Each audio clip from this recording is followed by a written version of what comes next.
Out of the war in Ukraine, President Joe Biden visiting Poland today. That is his last stop on his European trip to meet with allies about Russia's war in Ukraine. The White House says Biden is meeting with European Commission President in Brussels, or the European President in Brussels, to show support for U.S. allies. Then it's on to Poland, where he will talk with that country's president about the humanitarian crisis. ABC's Alex Perche has the story. President Biden wrapping up in Brussels today, announcing a plan to help Europe become less reliant on Russian oil by sending them more U.S. natural gas. Together with President Biden, we will present a new chapter in our energy partnership. The president also announcing another $1 billion in humanitarian aid for Ukraine, and that the U.S. would welcome up to 100,000 refugees.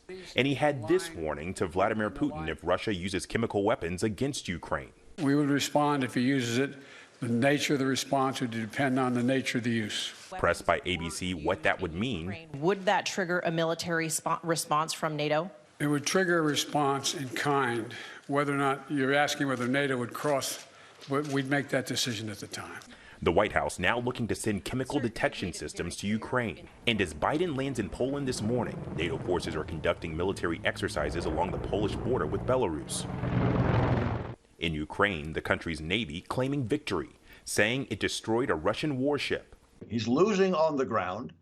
His economy is headed for tatters. President Putin has a big problem on his hand, and he can, at that point, when he realizes that, he can turn to negotiations. He's not there yet. But Russia claims it's making progress, moving closer to capturing the city of Mariupol. The head of Putin's political party saying no one should have any doubts Russia is here forever. President Biden will round out his Friday today, meeting with service members from the 82nd Airborne Division in Poland.